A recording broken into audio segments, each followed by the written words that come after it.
Lectura del Santo Evangelio según San Lucas. Después que Jesús fue crucificado, el pueblo permanecía allí y miraba. Sus jefes, burlándose, decían: «Ha salvado a otros, que se salve a sí mismo, si es el Mesías de Dios, el elegido».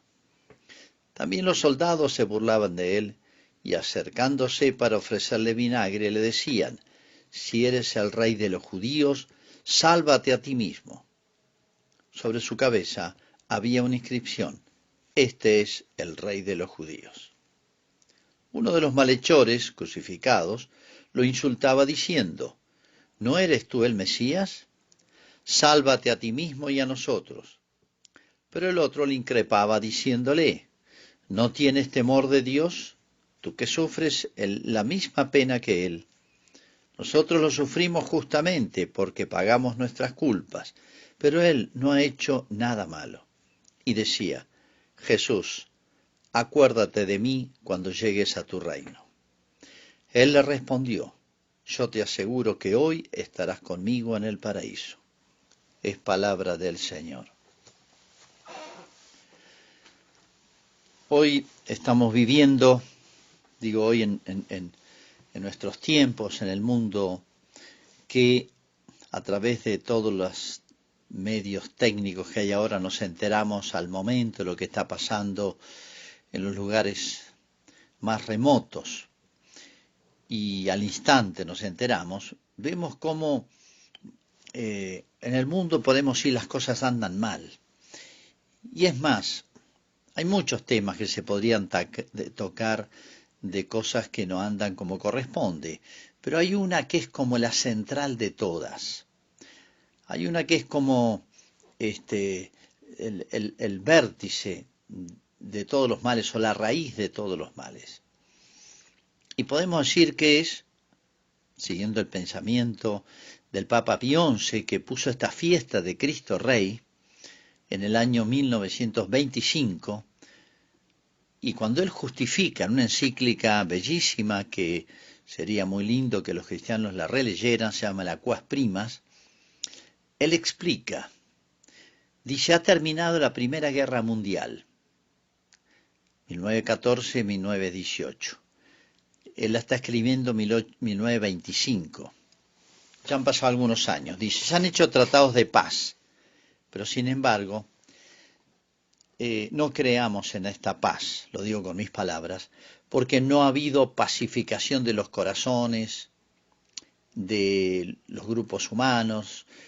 Y si hay una paz de los vencidos es porque, bueno, no les quedó otra que firmar ese tratado de paz, ni de los que son vencedores, porque tienen el alma llena de ambición, y las relaciones humanas no han quedado resueltas con un tratado.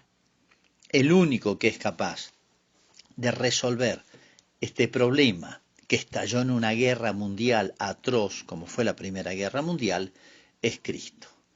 Y él habla por eso con esa frase lapidaria: la paz de Cristo en el reino de Cristo.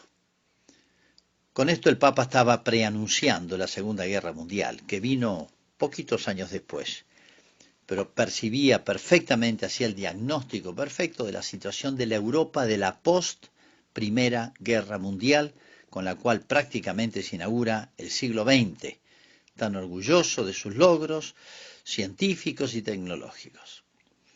Obviamente el Papa, con esa visión de fe, estaba dando exactamente en el clavo, y tenía razón. Bueno, el título de Cristo Rey, al cual están vinculados otros aspectos, tal vez no estemos muy acostumbrados a ponerlo de relieve. En una estadística que hizo el CONICET hace pocos días, que se hicieron públicas, bueno, en el tema religioso preguntaban: ¿usted cree en Dios? ¿Cree en Jesucristo? Sí. ¿Cree en el infierno? No. ¿Cree en la iglesia? No. Y uno dice: qué confusión. ¿En qué Cristo creo? ¿En un Cristo que yo me fabrico? ¿En un Cristo publicitado? ¿En un Cristo de esas fotos, póster, imágenes que a veces uno ve un rubio de ojos celestes, sembrando una especie de predicación de solidaridad entre los hombres, que sensible ante las males y los dolores y las cruces ajenas, sí, está bien, está bien. Pero a veces un Cristo fabricado por nosotros y empequeñecido enormemente. Miren, cuando San Pablo predica a paganos, en dos palabras le dice quién es Cristo, quién es Dios. Le dice, creador del cielo y la tierra, y que ha de venir a juzgar a vivos y muertos. Dos expresiones que, si las entendemos bien, son fuertísimas.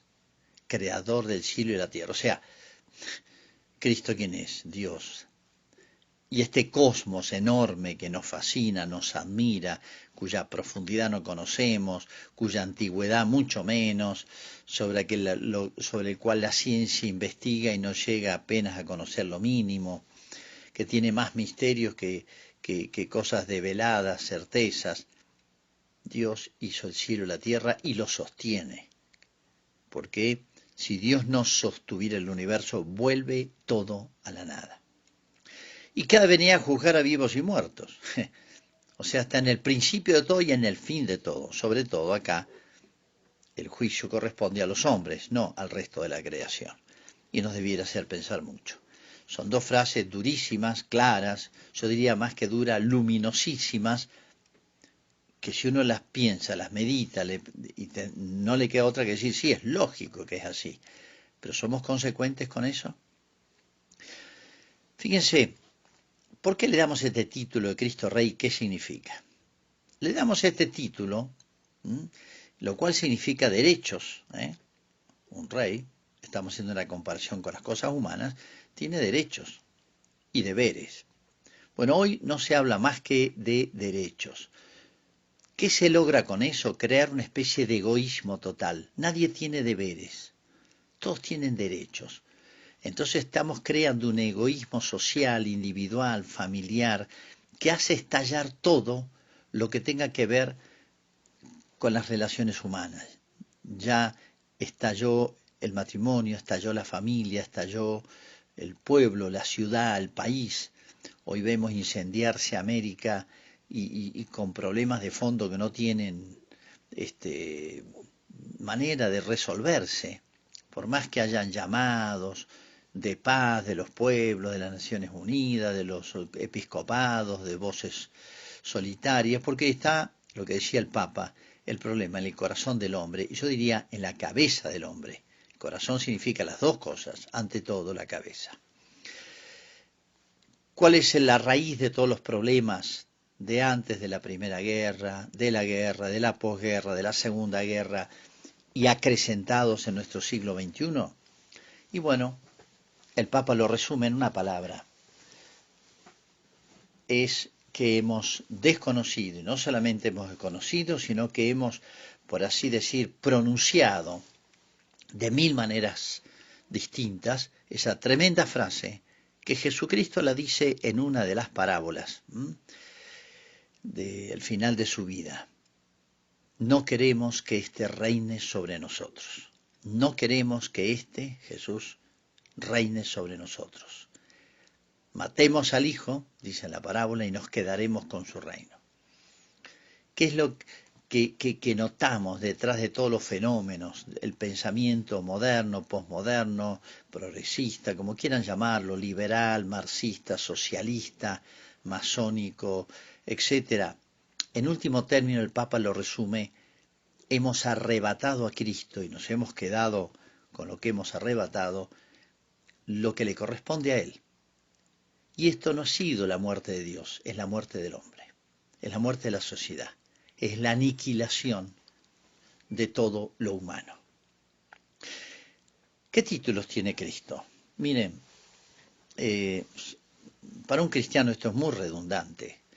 Para un cristiano decir Cristo, y si uno recuerda nomás que el centro de la predicación de Cristo era el reino de Dios y el reino de los cielos, ya eso nos bastaría para darnos cuenta todas las consecuencias de esto. Saber que Dios, y Cristo es Dios, es creador del cielo y la tierra, y no solamente creador del cosmos que nos admira, no solamente creador, sino conserva el cosmos y el universo con su omnipotencia. Ya eso, si lo pensamos y lo aceptamos y lo vemos, nos debiera deslumbrar, y hacernos ponernos de rodillas delante de Dios. Pero parece que esto no basta, y por eso Cristo tuvo que venir personalmente, con figura humana, para decírnoslo personalmente. De mil maneras está dicho en la Escritura.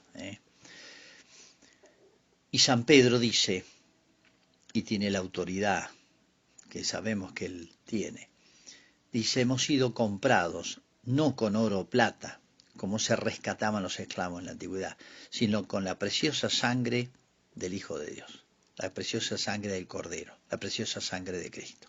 O sea, no solamente por ser Dios, sino que nos dio un título, yo diría, más visible, más convincente, más cercano, más indiscutible, que es el de la pasión, muerte y triunfo de Cristo. No es para Él ese triunfo, no es para Dios la creación, es para nosotros, es en beneficio nuestro. Y sin embargo, estamos viviendo una de las paradojas más impensables, absurdas, a las que nunca tenemos que acostumbrarnos. La criatura se ha rebelado contra el Creador. Los rescatados, los redimidos, que éramos prisioneros, estamos lamentando el rescate. Fíjense en la lectura que se hizo de la carta de los Colosenses hoy, que tiene tanto que ver, resume esto en un himno de San Pablo. ¿Qué dice San Pablo en Colosenses, capítulo 1? Él nos libró, Jesús, ¿no?, del poder de las tinieblas y nos trasladó al reino de su Hijo, del Hijo de su amor, en quien tenemos la redención. Redención significa rescate, volver a comprarnos. Y continúa en ese himno hermosísimo. Él es imagen de Dios invisible, primogénito de toda la creación, el primero, de toda la creación del cosmos, porque en Él fueron creadas todas las cosas, los del cielo, la tierra, visibles, invisibles, etcétera, tronos, dominaciones. Él existe con anterioridad a todo y todo tiene en Él su consistencia, todo se sostiene en Él. El universo vuelve a la nada, no solamente al desorden, al caos, sino vuelve a la nada si no lo sostiene Cristo, si no lo sostiene Dios. Él es también la cabeza del cuerpo de la iglesia. Recién hablaba del cosmos, ahora habla de la iglesia. Principio, primogénito entre los muertos, o sea, Él venció al mal, al demonio, nos rescató de la muerte eterna. Y en otro lugar dice, Él tiene las llaves de la puerta del abismo, o sea, del Hades, del infierno. En Él quiso reconciliar todas las cosas, volviendo a ponerle cabeza, recapitular, dice en otro lugar, pacificando todo mediante la sangre suya. Pacificando, esa palabra que decía el Papa, la paz de Cristo en el reino de Cristo. ¿Por qué es tan conmocionada la sociedad, llena de conflictos, que toda la psicología y psiquiatría moderna no va a resolver jamás, ni recetas, ni tratados? Pues falta Cristo. Falta Cristo, que por así decir, vamos a desglosarlo en 3 puntos muy rápidamente, porque, bueno, yo diría que son muy obvios, pero lo más obvio, lo más evidente, hoy se hace oscuro. Se suele decir que hoy es común afirmar que las autoridades políticas, en la antigüedad era el rey, hoy póngale el título que quieran, una sociedad necesita 3 autoridades, entre comillas, que tengan distintas funciones: ejecutivo, legislativo y judicial. El Papa lo analiza en los 3 aspectos. Ejecutivo, el que ejecuta. Bueno, todo ha sido creado por Él, todo se sostiene en Él, y Él, con su providencia, gobierna el cosmos. Es un tema tan obvio para una mente sana. Hay una frase hermosísima, el libro de sabiduría, que dice, su poder se extiende del uno al otro confín, o sea, en todo el cosmos, y todo lo gobierna suavemente. es de ver las leyes de la naturaleza, llega la primavera, cómo hay todo ese orden que nos llena de alegría, de complacencia y- y nos gusta este mundo, ¿eh? Y queremos cuidarlo y tanto se habla hoy del cuidado del planeta, no ir contra eh, lo que podríamos llamar la naturaleza, pero ¿y el autor, el creador de la naturaleza, dónde está? No se habla de él. Los hombres y hasta los animales y hasta la tierra tiene derechos hoy, pero no los tiene Dios ni Cristo. Hoy es el día de los derechos divinos, hoy es el día de los derechos de Cristo. Se habla de la famosa memoria, bueno, tengamos memoria y remontémonos al origen de la creación y hace 2000 años la gran obra de Cristo. Es hermoso el texto de San Pablo, dice, todos miraban a Cristo crucificado. Todos miraban a Cristo crucificado. Para bien o mal de ellos, amigos y enemigos, pero Cristo divide los hombres. Ejecutivo, porque Él gobierna, ejecuta y lo hace bien. Dios tiene derecho, decía, y no podría animarme a decir que tiene deberes. En el sentido, Él mismo se obligó por amor a nosotros, ¿eh? Con nosotros no tiene obligaciones, es todo gratuito, es todo don, pero todo lo hace bien y hace salir el sol sobre buenos y malos, llover sobre justos e injustos. Nunca olvidemos esa inmensa realidad. Legislativo, la ley de Dios. ¿Qué es la ley de Dios? Lo que ha puesto en la naturaleza de las cosas, que nos admira en el cosmos, y el hombre va descubriendo las leyes físicas, las leyes de la naturaleza. Bueno, ha puesto una ley en el corazón del hombre. Con esta diferencia, la piedra no piensa si voy a caer o no hacia el centro de atracción de la Tierra. La planta en primavera no piensa, voy a ver si este año florezco, doy flores y frutos. Lo hace, por así decir, por una ley de la naturaleza, igual que el animal por una ley del instinto. No es libre. Pero el hombre puede conocer la ley y seguirla o resistirse a ella. Pero el que pone la ley en el hombre y en toda la creación es el creador. Pues son dos cosas inseparables, crear y crear algo, darle una naturaleza, un ser. ¿Y qué es la ley natural? La ley natural es esa naturaleza creada en sus inclinaciones, lo que le conviene y lo que no le conviene, lo que le hace bien y lo que le hace mal. Toda ley humana, porque el hombre debe poner leyes, debe someterse, debe estar de acuerdo, debe ser acorde, debe ser una expresión de esa ley divina. Y eso sería el bien del hombre, porque si hay alguien que entiende de lo humano, es Cristo, es Dios.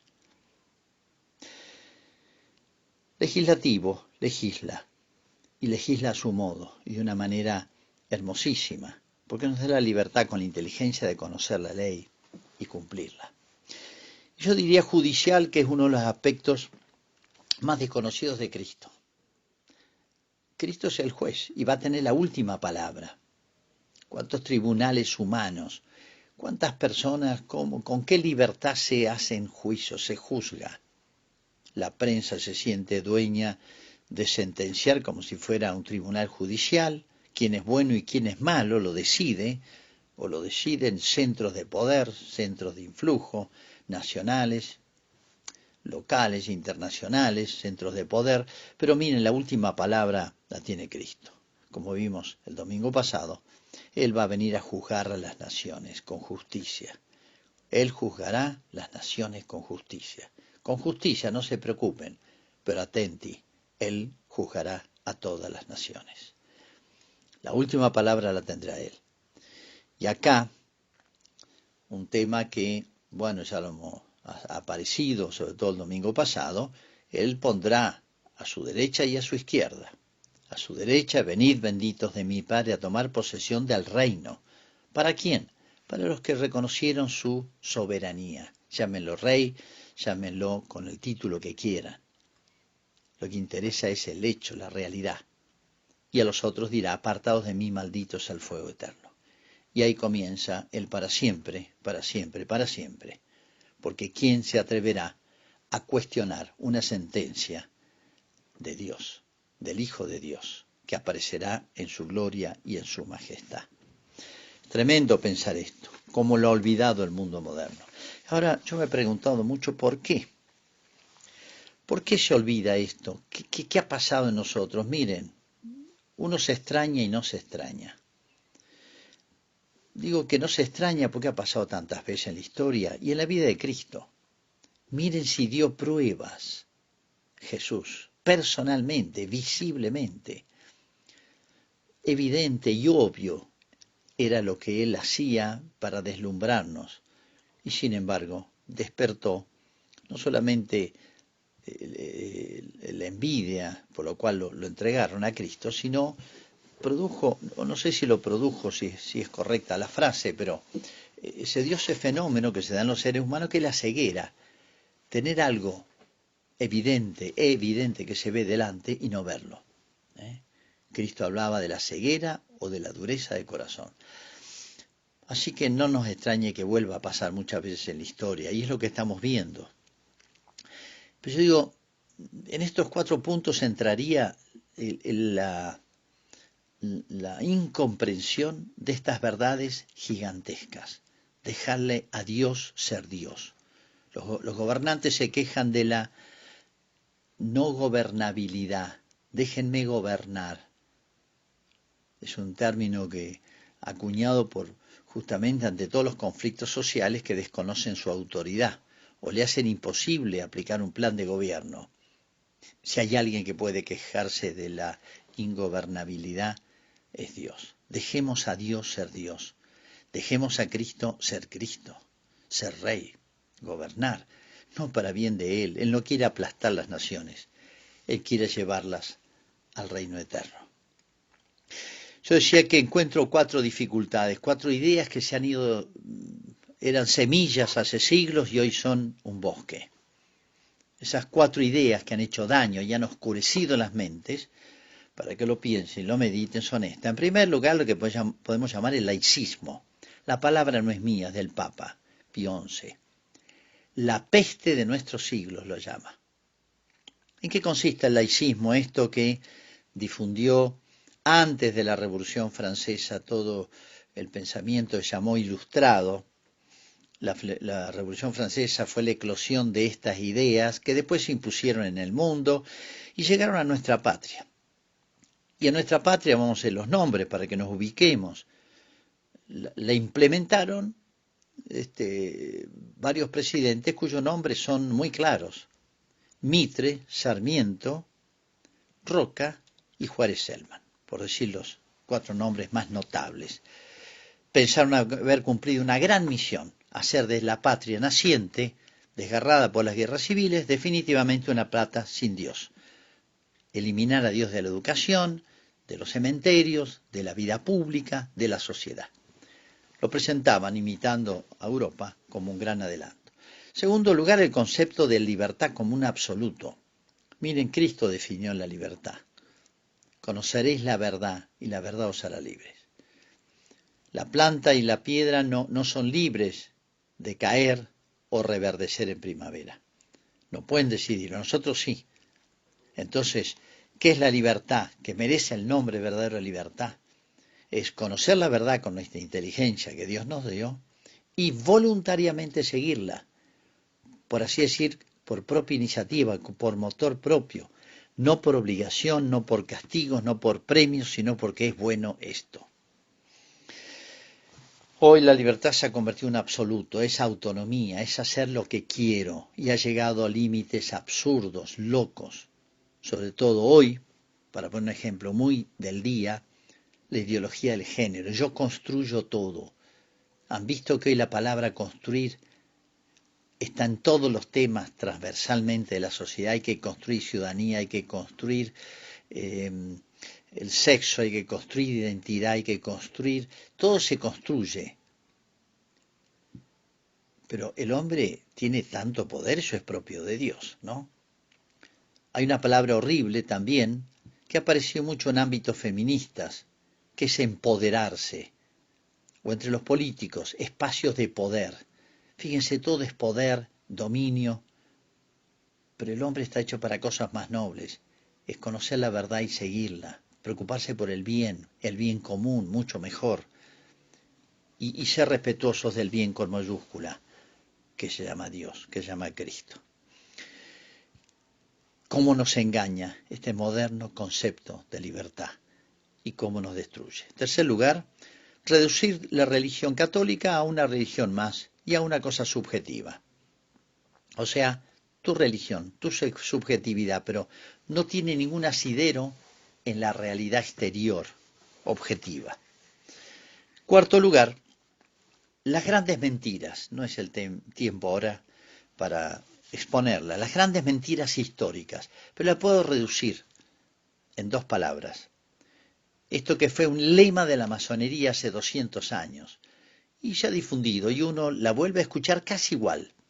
La religión católica, la iglesia es responsable del atraso y la infelicidad de los pueblos. Es una frase acuñada y exprofeso, difundida como si fuese un lema histórico. Y es una gran mentira. Si algo queda de sano en Occidente, en Europa, en América, es herencia del Evangelio, es herencia cristiana, es herencia de Cristo. Reduciendo la verdad, olvidando grandes hechos históricos nacidos del Evangelio, grandes logros para bien del hombre, bueno, el hombre moderno, ignorante, con una historia deformada, ignorada, olvidada, es fácil que lo convenzan de esta rebeldía del hombre, le quiere dar legitimidad a esta rebeldía del hombre contra Dios, porque no es que lo ignore a Dios, el hombre se ha declarado en guerra revolucionaria contra Dios. Esto no puede durar mucho. La experiencia histórica enseña que cuando se cae, se precipita el hombre hacia abajo, va como en movimiento acelerado. El hombre o mejora, y nos cuesta mejorar, nos cuesta crecer individualmente o como nación. Es más difícil predicar la virtud que predicar las inclinaciones o vicios capitales. Qué fácil es despertar el resentimiento en una sociedad, en una clase social. Qué fácil es despertar la soberbia. Qué fácil es despertar la avaricia. Qué fácil es despertar la lujuria, la gula en todas sus formas. Qué fácil es despertar los vicios capitales. Pero después nos tenemos que atener a las consecuencias. ¿Cómo nos cuesta levantarnos personalmente, levantar una familia, un pueblo, una cultura, una civilización? ¿Cómo nos cuesta? Y sin Cristo es imposible. Pero con Cristo es posible. Bueno, termino recordando una anécdota, podría contar tantas historias, de este reconocimiento de Cristo hasta la muerte, en la guerra de los cristeros, en la guerra de España, pero cuento este episodio de la Revolución Francesa. Ese odio a Cristo se difundió y bueno, cada uno hacía lo suyo, ¿no? Una persona se le ocurre a subir hasta la cúspide de la Catedral de Lyon para echar abajo una imagen enorme de Cristo Rey, allá como a 15 metros de altura. Me acuerdo que el que me explicaba esto me decía, mire, donde usted está parado, acá abajo es donde cayó esa persona que forcejeó para voltear a Cristo Rey y destruirlo contra el piso, acabó ocurriendo lo contrario. Él se cayó y se mató, se estampó aquí contra el piso donde usted está. Y Cristo Rey es el que sigue y usted puede ver arriba en la cúspide de la catedral. Es toda una figura del mundo moderno. Es una figura, por así decir, muy paradigmática, significativa, de todos estos intentos de querer eliminar a Cristo de la sociedad y querer construir una cultura, una civilización, adelanto, felicidad, sin Cristo y contra Cristo, está destinado al fracaso. Y jamás nadie podrá alegar algún título, ninguna organización nacional ni internacional, ni las Naciones Unidas, ni el Fondo Monetario Internacional, ni el Banco Mundial, ni todas las asociaciones que se puedan hacer podrá alegar un título por encima del que tiene Cristo para bien de toda la sociedad.